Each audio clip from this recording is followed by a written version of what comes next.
He was the airline's most decorated captain, a man who believed the gold stripes on his shoulder made him an untouchable god of the sky.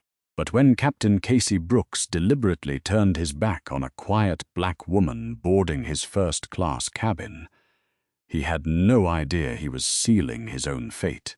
She wasn't just a random passenger holding a lucky upgraded ticket. She was the axe hovering over his 30-year career, sent directly by the board of directors. The rain lashing against the floor-to-ceiling windows of John F. Kennedy International Airport did nothing to dampen Captain Casey Brooks' mood. In fact, the miserable New York weather only highlighted his power. While thousands of ordinary people huddled in the crowded terminals, anxiously checking departure boards and dreading delays, Casey was a master of his domain. He adjusted the lapels of his immaculate navy blue uniform, the 4 gold stripes gleaming under the fluorescent terminal lights. Casey was 58 years old, possessed a head of thick silver hair, and carried himself with the swagger of a man who had never been told no.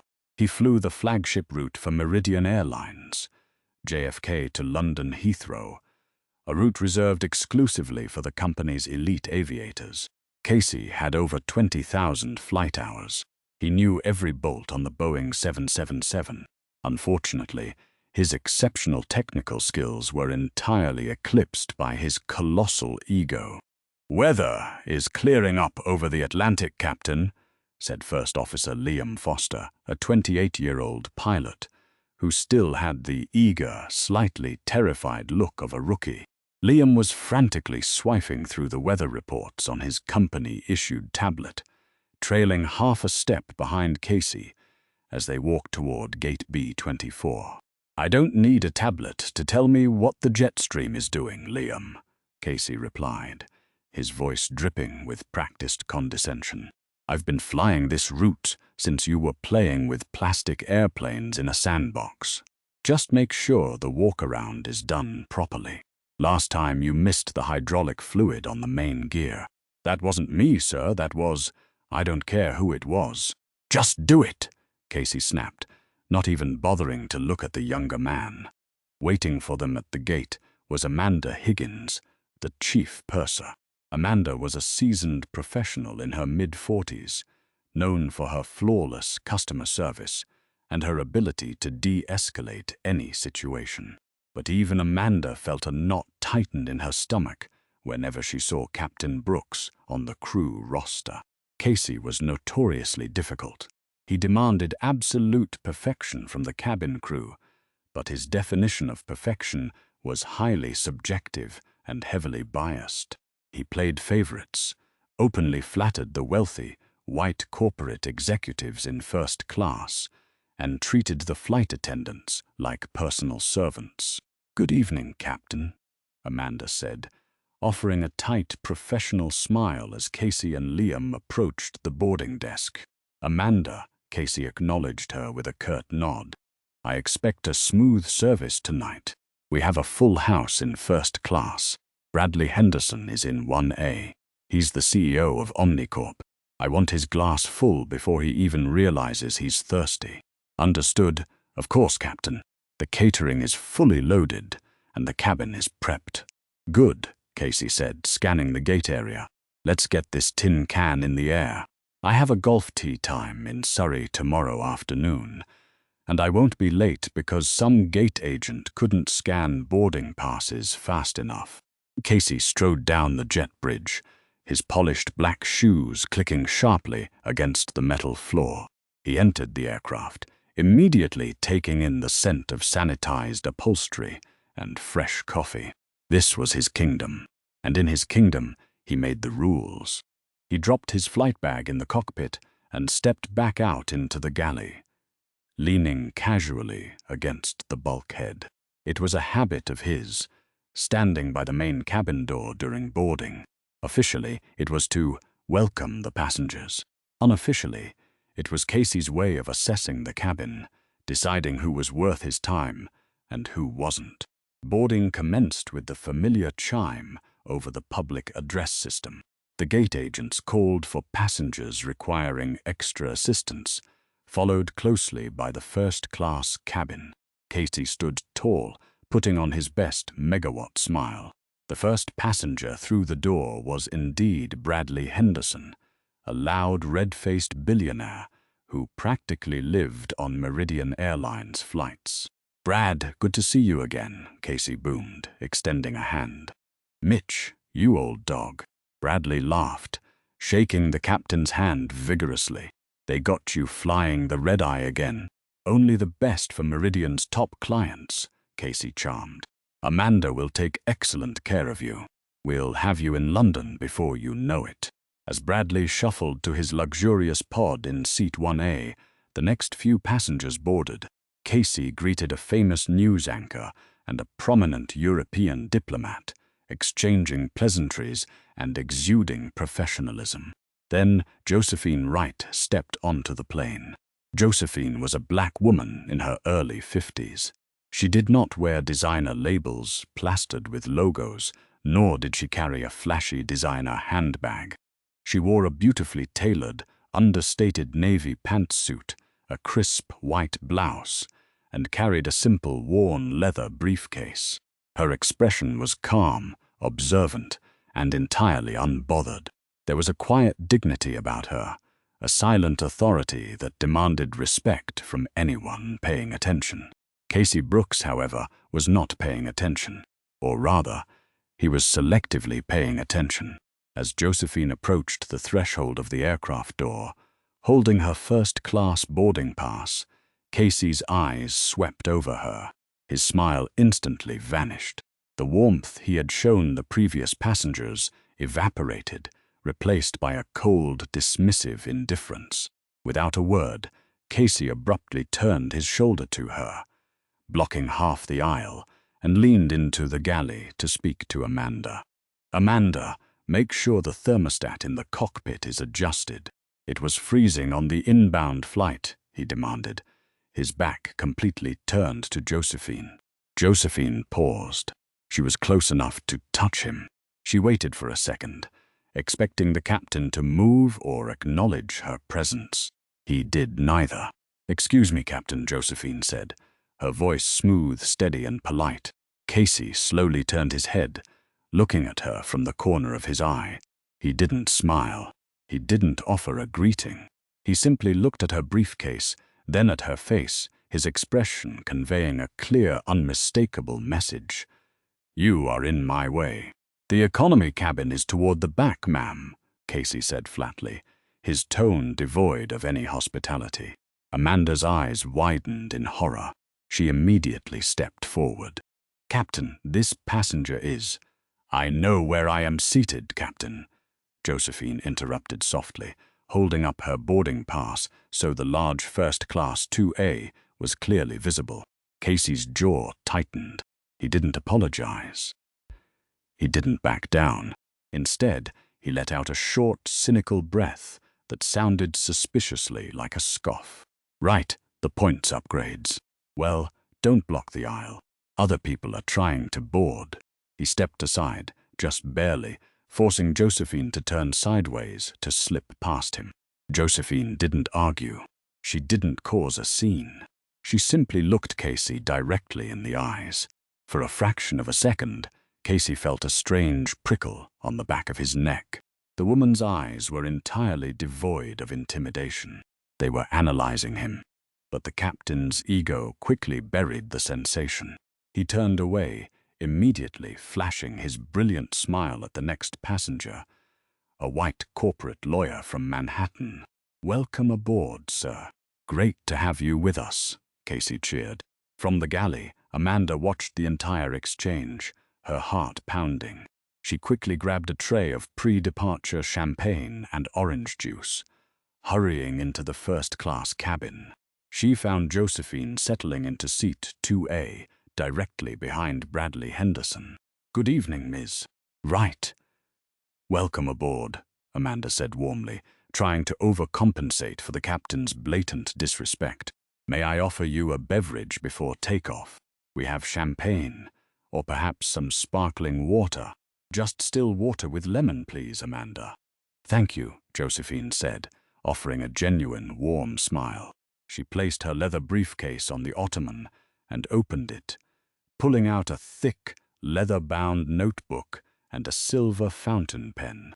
"Right away, ma'am," Amanda said. As she turned to leave, she noticed the heading at the top of Josephine's notebook, written in elegant, flowing cursive. Flight Operations and Leadership Assessment. Flight 482. Amanda froze for a microsecond. A chill ran down her spine. Assessment. Meridian Airlines was currently undergoing a massive corporate restructuring. Rumors had been swirling for weeks that the board of directors was quietly cracking down on toxic company culture. Amanda looked at the quiet woman in 2A, then glanced back toward the front galley where Casey was still loudly laughing with a passenger. Oh God, Amanda thought. He has no idea. The boarding doors closed, sealing the aircraft from the torrential New York rain. Inside the first-class cabin, the atmosphere was a mix of hushed luxury and subtle tension. Amanda moved through the aisles with practiced grace, ensuring every seatbelt was fastened and every overhead bin secured. Before the flight deck door was locked for departure, Captain Brooks decided to make one final appearance in the cabin. This was highly unusual. Normally, pilots addressed the cabin over the PA system, but Casey loved an audience. He strolled down the aisle of first class, stopping specifically at seat 1A. "Brad, we're looking at a flight time of about 6 hours and 40 minutes, Casey announced loudly, ensuring the entire cabin could hear him. "I've requested a higher altitude to get us over this weather system, so you should have a perfectly smooth ride. Enjoy the vintage Bordeaux we brought on board, just for you." "Thanks, Mitch. You're a legend," Bradley replied, raising his glass. Casey gave a 2-finger salute and turned around. As he walked back toward the cockpit, he passed seat 2A. Josephine was writing in her notebook, her silver pen gliding effortlessly over the thick paper. Casey glanced down.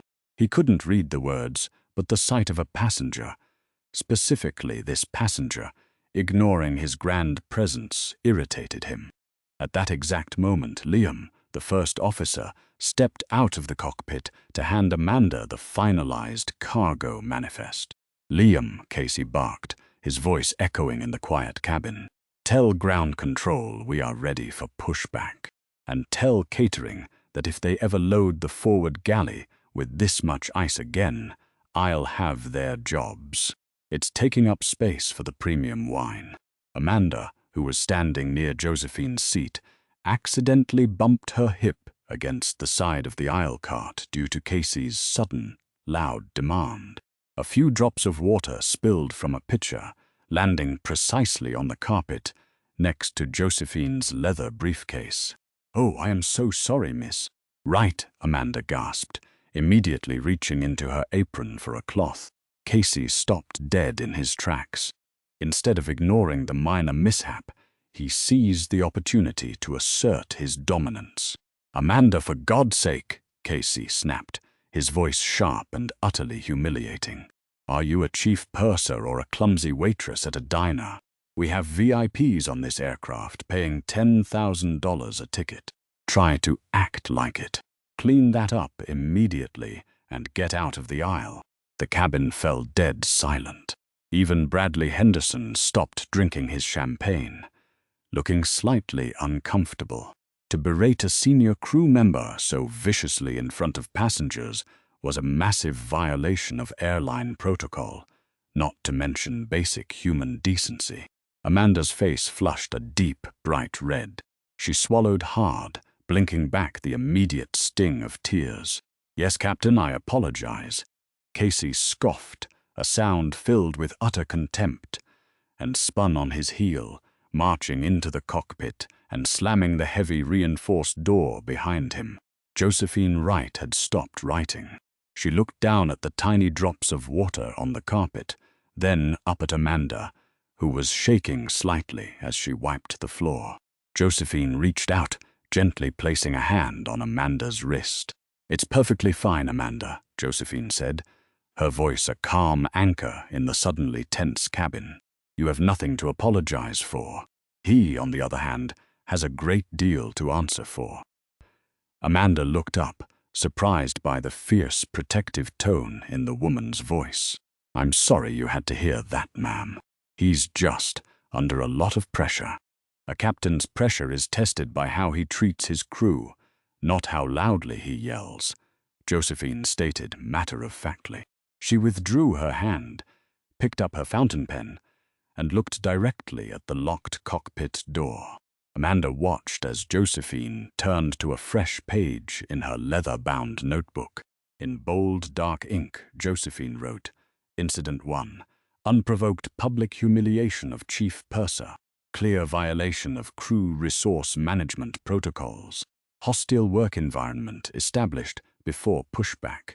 The heavy aircraft lurched slightly as the tug vehicle began to push the massive Boeing 777 away from the gate. The engines whined as they spooled up, sending a deep vibration through the floorboards. In the cockpit, Casey Brooks settled into his leather command seat, adjusting his headset. "Flaps 20, he ordered Liam. "Flaps 20 set," Liam replied, his voice tight. Casey smiled, looking out at the glittering lights of the runway. He felt completely in control.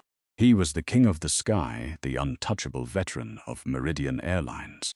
He had no idea that mere feet behind him, sitting quietly in seat 2A, the true architect of his downfall had just finished writing the first chapter of his termination letter. And the flight hadn't even taken off yet. The massive Boeing 777 punched through the final layer of heavy storm clouds, leaving the turbulent New York weather behind and breaking into the serene, crystal-clear stratosphere. At 36,000 feet, the world below was nothing but a chaotic blanket of gray. But up here, under a canopy of brilliant, unfiltered stars, the aircraft glided with absolute peace. The iconic double chime echoed through the cabin, signaling that the seatbelt signs had been turned off. Inside the flight deck, however, the atmosphere was anything but peaceful. The dim ambient lighting cast long, harsh shadows across Captain Casey Brooks's face as he engaged the autopilot with a heavy, aggressive flick of his wrist. He leaned back in his leather command seat, crossing his arms over his chest, and turned his piercing gaze toward First Officer Liam Foster. "Your climb rate was abysmal, Liam," Casey stated, his voice slicing through the low, steady hum of the twin jet engines.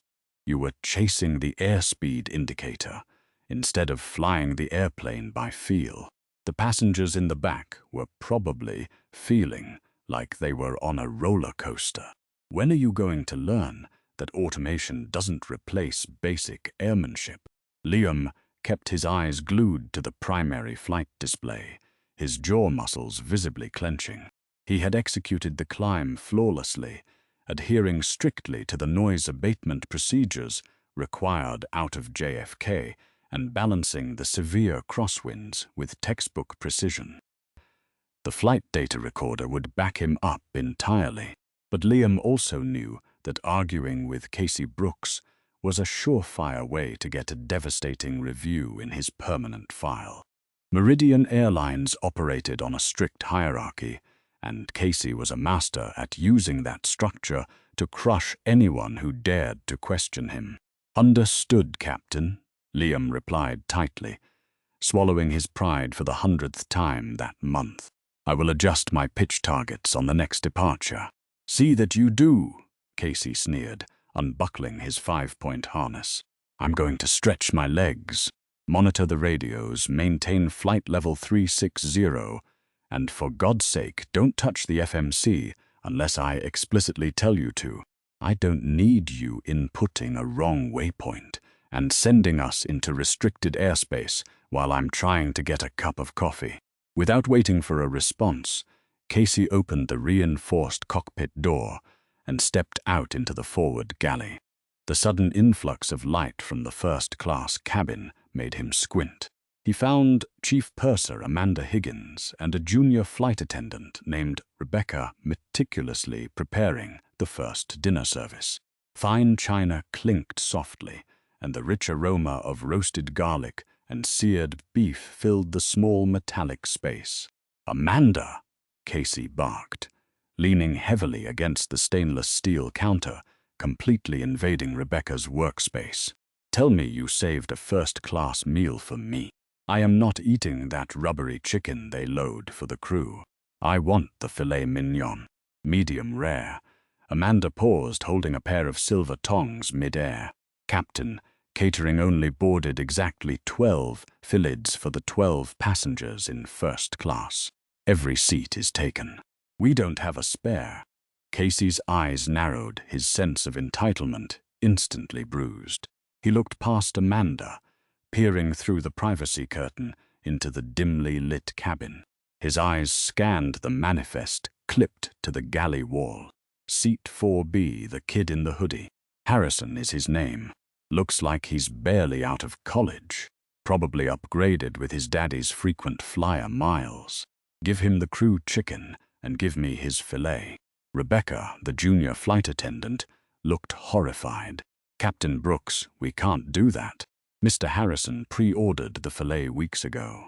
It's against company policy to downgrade a passenger's meal for crew consumption, unless it's a safety emergency." Casey slowly turned his head to look at Rebecca. He looked her up and down, a predatory, patronizing smile creeping onto his face. "And who are you exactly? You must be new. Let me explain how this airplane works, sweetheart. I am the captain. I am responsible for the lives of 300 people on this aircraft. If I am fatigued and hungry, safety is compromised. Therefore, feeding me what I require is a safety matter. Do you want to be the one responsible for impairing the captain's judgment over a piece of meat?" Rebecca shrank back, her cheeks burning with humiliation and intimidation. Amanda immediately stepped in front of her younger colleague, shielding her from Casey's wrath.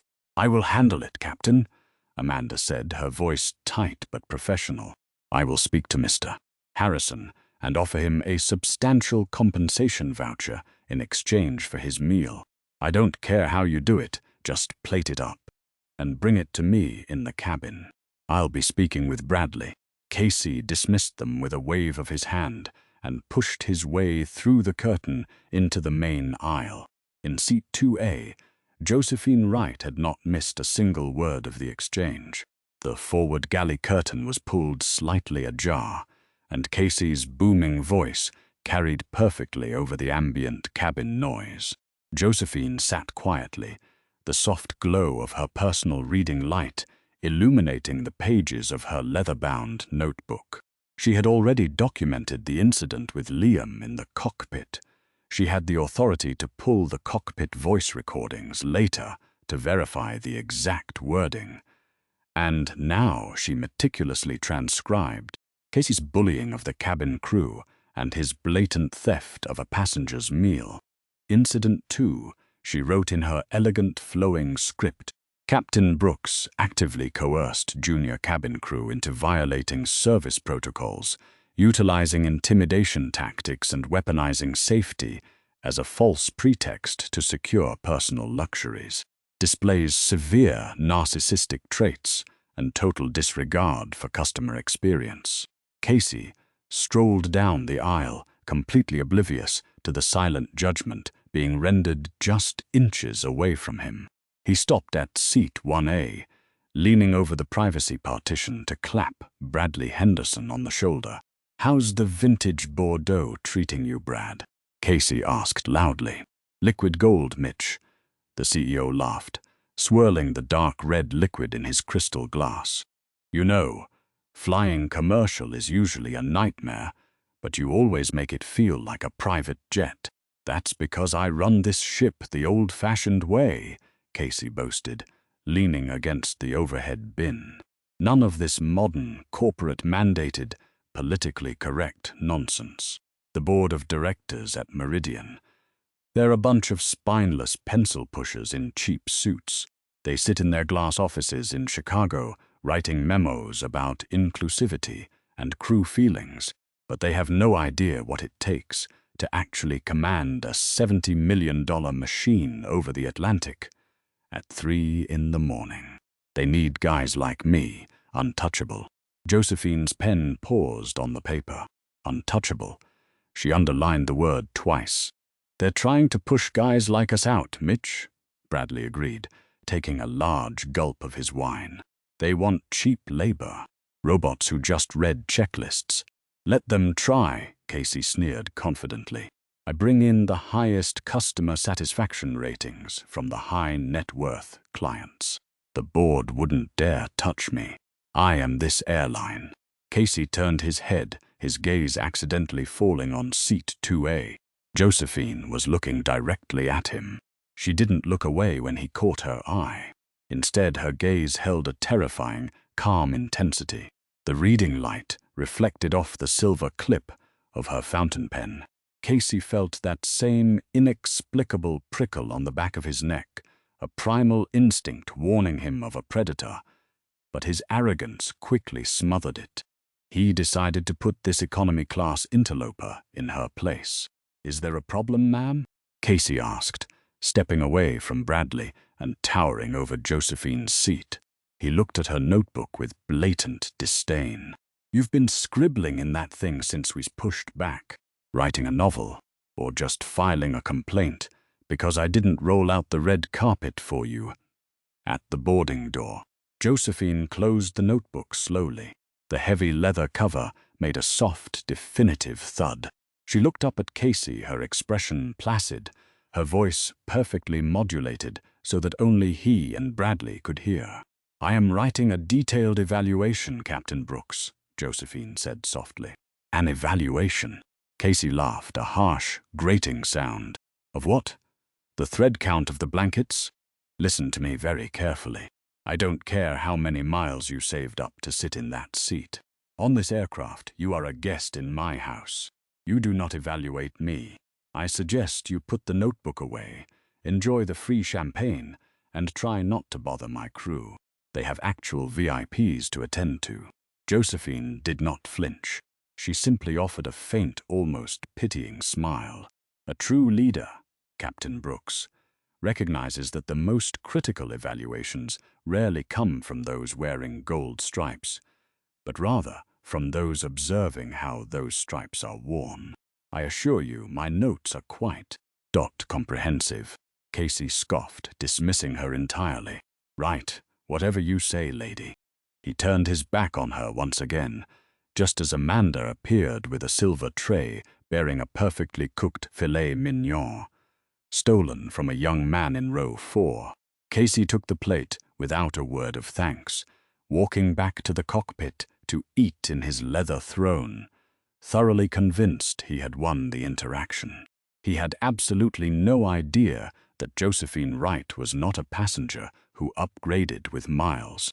She was the newly appointed Executive Vice President of Global Operations for Meridian Airlines, and she had just been handed a mandate by the board of directors to clean house. The flight progressed smoothly for the next 3 hours.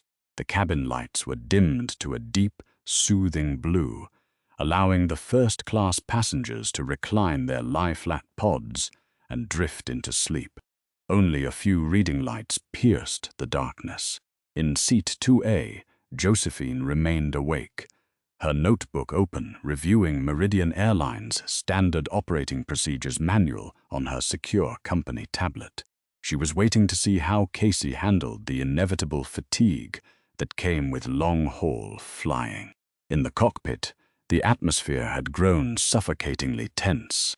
Casey had finished his stolen steak, tossed the empty china onto the center console, and had spent the last 2 hours taking intermittent naps, leaving Liam to handle all the radio communications and systems monitoring. Suddenly, at 03:14 a.m., halfway across the vast pitch-black expanse of the Atlantic Ocean, the silence of the flight deck was shattered by a sharp, repeating electronic chime. A master caution light flashed bright amber on the glare shield. Liam immediately sat up straight, his eyes scanning the primary ECAS, engine indicating and crew alerting system, display. Captain, we have an ECAM caution. Bleed air system fault in the right engine. Cabin altitude is slowly climbing. Casey groaned, rubbing his eyes and adjusting his headset. Just a sensor glitch. Reset the controller. I did, sir. It's not a glitch, Liam said, his voice rising in urgency. He pointed to the digital gauges. The right engine bleed valve has failed closed. We are losing pressurization redundancy. The left engine is trying to compensate, but the cabin altitude has crept up to 8,500 feet. If it hits 10,000, the passenger oxygen masks will deploy. Casey finally looked at the screen, his expression souring.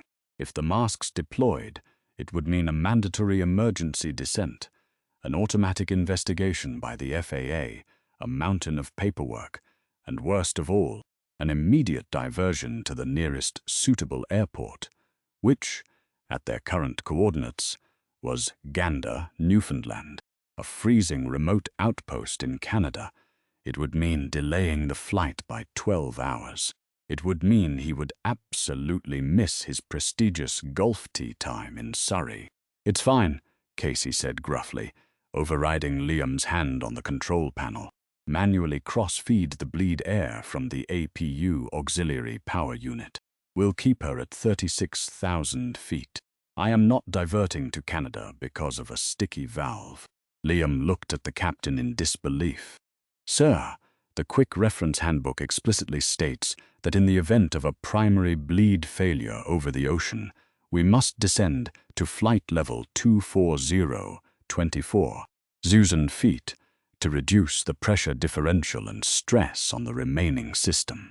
If we stay at this altitude and the left engine bleed fails, the cabin will depressurize explosively. We won't have time to get down before hypoxia sets in. Don't quote the manual to me, boy. Casey snapped, his voice venomous. Descent of 24,000 feet means burning through our fuel reserves. It means arriving in London with minimum fuel, which triggers another investigation. We are maintaining altitude. Fire up the APU and cross-bleed. That's a direct order. Captain, the APU isn't designed to provide continuous cabin pressurization at this altitude for 4 hours, Liam argued, his hands shaking slightly, but his resolve hardening. It's a violation of safety margins. I highly recommend we descend. I don't give a damn about your recommendations, Casey shouted, leaning across the console. I have more hours flying this aircraft than you have hours breathing. You do what I say, or I will have you stripped of your wings the second we touch down at Heathrow. I will ruin your career, Liam. Enter the APU, cross-bleed and maintain altitude. Liam stared at the captain, the weight of the moment crushing him. By protocol, he was supposed to challenge the captain, even take control of the aircraft if the captain was endangering the flight. But the psychological barrier of Casey Brooks, the legend, the tyrant, was immense. Reluctantly, Liam reached up to the overhead panel and engaged the APU bleed. Back in the cabin, the effects of the mechanical issue and Casey's disastrous decision were becoming physical. Without proper pressurization from both engines, the climate control systems struggled. The air in the cabin grew noticeably thinner and bitterly cold. Amanda Higgins walked down the aisle, wrapping a thick blanket around her shoulders. She noticed several passengers tossing and turning in their sleep, unconsciously grabbing their chests as their bodies subtly fought for more oxygen. The cabin altitude gauge in the galley read 9,200 feet, perilously close to the emergency threshold. Josephine Wright was wide awake. She felt the pressure in her ears pop painfully. She noticed the distinct drop in ambient temperature and the faint, high-pitched whistling sound of the air packs working beyond their maximum capacity. Having reviewed countless flight data reports in her career, She instantly recognized the symptoms of an impending pressurization failure.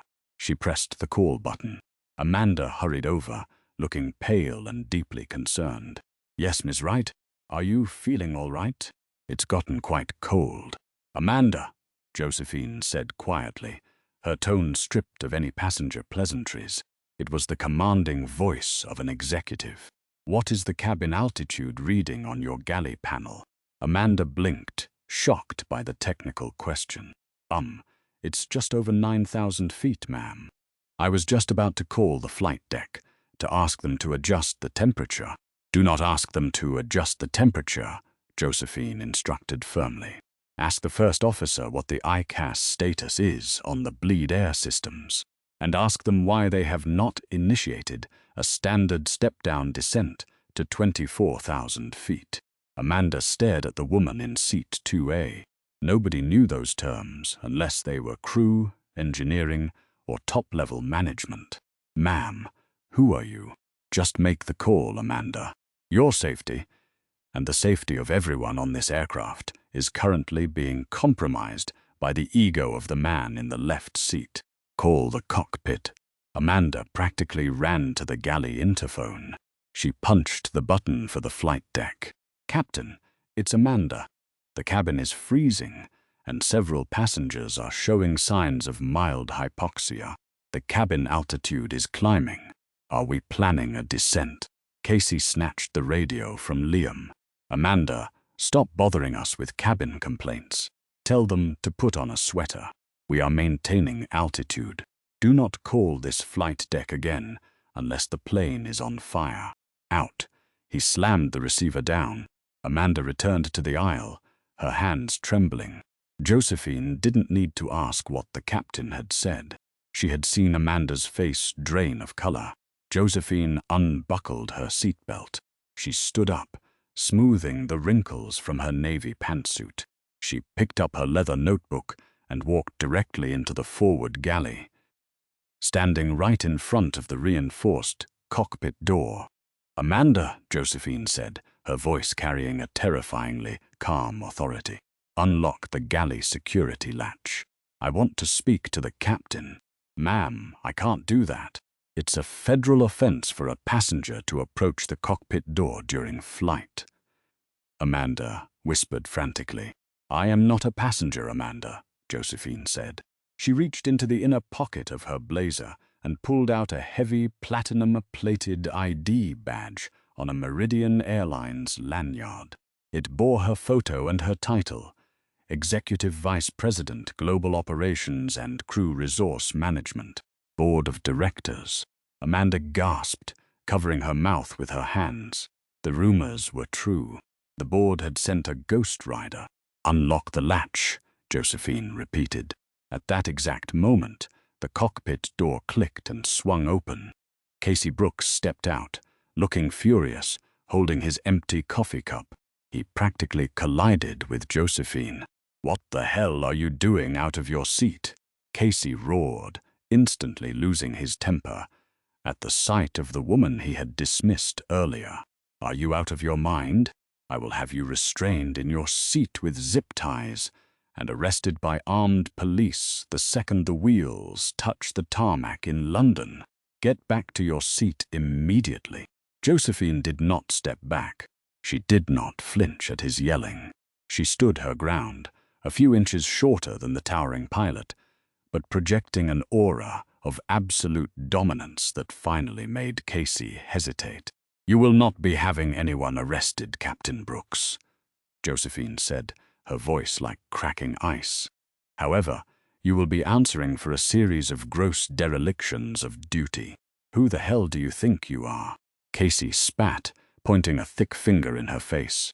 Josephine calmly raised her hand, presenting the platinum executive badge. She held it up right in front of his eyes. The cabin lighting caught the silver lettering of her title. Casey's eyes scanned the badge. Executive Vice President, Board of Directors. All the color drained from Casey's face, leaving him looking ashen and suddenly very old. His mouth opened, but no words came out. The hand pointing at Josephine slowly dropped to his side. The invincible god of the sky felt the floor drop out from beneath him. "I am Josephine Wright," she introduced herself properly for the first time, her tone devoid of any sympathy. "And as of this exact moment, Captain Brooks, you are officially under evaluation for the termination of your command." The platinum badge hanging from Josephine Wright's hand seemed to absorb all the light in the cramped forward galley. Captain Casey Brooks stared at the silver lettering, his brain struggling to process the catastrophic reality of the situation. Executive Vice President, Global Operations and Crew Resource Management. The board of directors hadn't just sent a spy, they had sent the executioner. For the first time in his 30-year career, the untouchable king of the sky was completely speechless. His mouth opened and closed like a fish suffocating on dry land. The coffee cup in his hand trembled, dark liquid spilling over the brim and splashing onto his polished black shoes.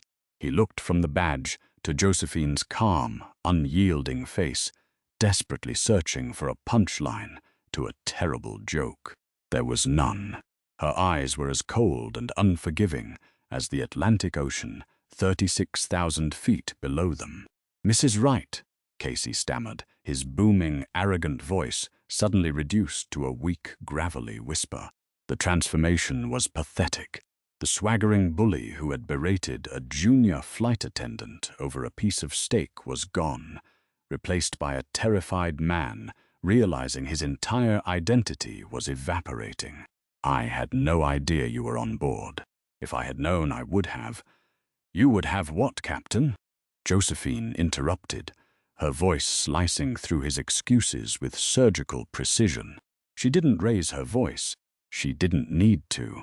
True power never had to shout. "You would have treated me like a human being instead of an obstacle. You would have followed standard operating procedures. Instead of treating this $70 million Boeing 777 like your personal sports car.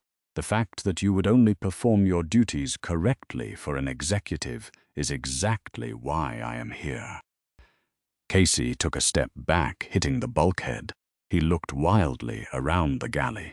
Amanda Higgins stood by the beverage cart, her eyes wide with shock, but a faint glimmer of profound vindication was already settling over her features. The chief purser, whom he had humiliated just hours ago, was now witnessing his absolute destruction. "This is a misunderstanding," Casey pleaded, his hands shaking as he tried to regain some semblance of authority. "I have the highest customer satisfaction ratings in the fleet. Bradley Henderson is in 1A. You can ask him. I am Meridian Airlines' top pilot. The board can't just send someone to ambush me. The board sent me because the company's internal reporting system is overflowing with complaints from your first officers and cabin crew," Josephine stated, her tone relentless. "We have documented evidence of you creating a hostile, dangerous work environment. And tonight, I have personally witnessed you humiliate your purser, steal a passenger's meal using safety as a fraudulent pretext, and ignore a critical system failure because you didn't want to miss a golf game. The bleed air issue is under control," Casey argued desperately, pointing a trembling finger toward the cockpit. "I am managing the aircraft safely. I am the captain." Josephine stepped forward, closing the distance between them. Her presence was overpowering. "You are endangering 300 lives because of your colossal ego. The cabin altitude is currently at 9,300 feet and climbing. You are unlawfully relying on the auxiliary power unit to maintain pressurization outside of its design parameters. That is a direct violation of Federal Aviation Administration regulations and Meridian's safety handbook." She turned her gaze past Casey, looking directly into the open cockpit. First Officer Liam Foster was still strapped into the right seat, his hands hovering over the instruments, watching the confrontation with absolute astonishment. First Officer Foster, Josephine called out, her voice echoing clearly over the roar of the engines. Liam jumped slightly, turning his head. Yes, ma'am? As an executive officer of this airline, and acting on behalf of the board of directors, I am officially relieving Captain Casey Brooks of his command, effective immediately, under the emergency provision of severe crew negligence.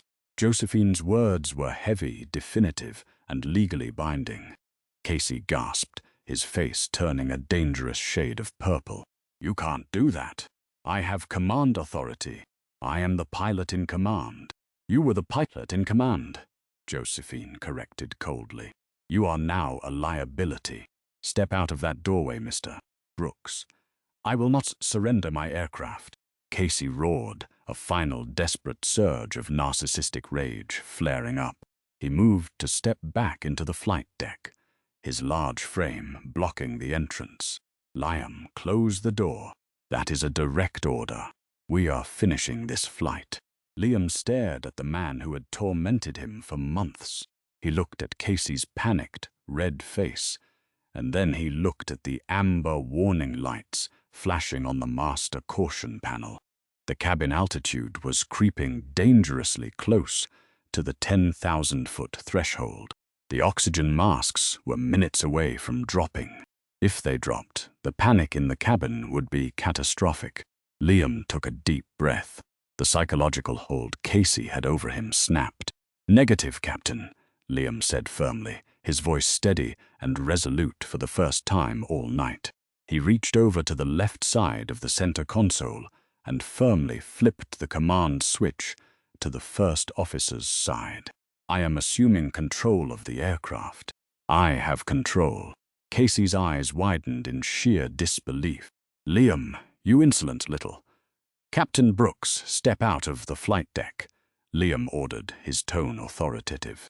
You are relieved. Take a seat in the cabin. Casey stood frozen, completely paralyzed by the mutiny. He had ruled by fear for so long that he had never considered what would happen when the fear vanished. Defeated, emasculated, and visibly shaking, Casey slowly backed out of the cockpit entrance. He looked like a deflated balloon, his broad shoulders slumping, his gold stripes suddenly looking like cheap costume jewelry. Amanda, Josephine said calmly, not taking her eyes off the disgraced pilot. Please escort Mr. Brooks to the jump seat in the aft galley. He is not to interact with the passengers. If he resists, you have my authorization to use the heavy restraints. Yes, ma'am, Amanda said. She stood taller, her posture correcting itself as the oppressive weight of Casey's tyranny evaporated from the cabin. She gestured down the aisle. This way, Mr. Brooks. Casey didn't argue. He couldn't. He walked down the aisle of the first-class cabin like a ghost, passing the sleeping billionaire Bradley Henderson completely unseen. He was exiled to the back of the plane, a fallen king banished to the darkest corner of his former kingdom. With Casey gone, Josephine stepped to the threshold of the cockpit. First Officer Foster, what is our current status? Cabin altitude is at 9,500, ma'am, Liam reported, his hands moving rapidly over the overhead panel, disabling the APU bleed and configuring the aircraft for descent. I am declaring a pan-pan urgency with Gander Oceanic Control. We need to descend immediately to flight level 240. Executed the descent, Captain Foster, Josephine said, subtly but deliberately changing his title. Liam nodded, a surge of adrenaline and profound relief flooding his system. He grabbed the radio yoke. Gander Center, Meridian 482, pan. We have a pressurization issue. Requesting emergency descent to flight level 240. Meridian 482, Gander Center, emergency descent approved. Altimeter 2992, cleared to flight level 240. Traffic is clear below you. Cleared to 240, Meridian 482, Liam confirmed. He pulled back the throttles, deployed the speed brakes slightly, and pitched the heavy Boeing 777 down. In the cabin, the sudden shift in gravity woke a few passengers, but the descent was smooth and expertly controlled. Within 3 minutes, the aircraft leveled off at 24,000 feet. The thicker air at the lower altitude rushed into the cabin, stabilizing the pressure. The bitter cold began to recede, and the dangerous high-pitched whistling of the overtaxed air packs quieted down. The amber master, caution light on the cockpit display finally extinguished. Josephine stood behind Liam's seat, watching his calm, professional execution of the emergency checklist. She noted his precise movements, his clear communication, and his unwavering focus. "Excellent work, Liam," Josephine said softly. "Smooth, decisive, and strictly by the book." "Thank you, ma'am," Liam replied, letting out a long, shuddering breath. I should have challenged him earlier. I let him push me too far." "The culture of intimidation is a powerful poison," Josephine replied, her voice softening with genuine empathy. "He used his experience as a weapon to silence you. That is exactly what we are going to fix at this airline. You did the right thing when it mattered most. Get us to London safely." "Yes, ma'am." Josephine returned to seat 2A. She opened her leather-bound notebook one last time, unclipped her silver fountain pen, and began to write the final summary of her evaluation. The turbulence was over. The grey, overcast skies of London Heathrow Airport offered a stark contrast to the dramatic events that had unfolded over the Atlantic. As Flight 482 touched down on runway 27R, the landing was incredibly smooth, a testament to Liam Foster's exceptional piloting skills. The heavy thrust reversers roared, bringing the massive Boeing 777 to a safe, controlled walking pace. As the aircraft taxied toward Terminal 3, the atmosphere inside the cabin was quiet and completely oblivious to the mutiny that had occurred. Bradley Henderson woke up, stretched in his luxurious pod, and checked his Rolex, completely unaware that his life had been in jeopardy just hours prior. When the aircraft finally parked at the gate and the seatbelt sign chimed off, Josephine Wright stood up. She did not gather her briefcase. Instead, she walked to the forward galley, where Amanda was waiting. "Amanda, please hold the passengers for just a moment," Josephine instructed. "Have the ground staff open the forward door." Amanda nodded, signaling the ground crew outside. The heavy cabin door swung open, revealing not just the standard gate agents, but 2 uniformed officers from the UK Civil Aviation Authority, accompanied by Meridian Airlines' London chief pilot. Josephine stepped onto the jet bridge to greet them briefly, handing them a signed, legally binding operational mandate. She then turned back into the cabin. "Amanda, bring Mr. Brooks forward, please." A minute later, Casey Brooks walked up the aisle from the economy section. He looked entirely broken. His silver hair was disheveled, his uniform was rumpled, and his signature swagger had been replaced by a hollow, vacant stare. The passengers in first class, including Bradley Henderson, watched in utter confusion as the once boisterous captain was marched to the front door like a prisoner. "Mitch, what's going on?" Bradley asked, looking bewildered. Casey didn't answer. He couldn't even make eye contact with his favorite VIP. He stopped at the forward galley, standing before Josephine, the CAA officers, and the chief pilot. "Casey Brooks," the chief pilot said, his voice grim and strictly business. "Under the direct orders of the Executive Vice President of Global Operations, your flight status is permanently revoked. You are hereby suspended without pay, pending a full FAA investigation into gross negligence, failure to adhere to safety protocols, and passenger endangerment. Hand over your company ID and your epaulets." Casey's hands shook uncontrollably. He slowly reached up to his shoulders, unbuttoning the golden stripes that had defined his entire existence. He pulled them off, the Velcro tearing with a loud, final sound. He placed them, along with his security badge, into the chief pilot's extended hand. "You're making a mistake," Casey whispered, his voice cracking, a final, pathetic attempt to save his pride. "I gave 30 years to this airline, and you used those 30 years to build a kingdom of fear," Josephine responded, her voice devoid of any malice, carrying only the absolute weight of justice. "Meridian Airlines is in the business of flying airplanes safely, not feeding the egos of tyrants. You forgot that the uniform is a responsibility, not a crown.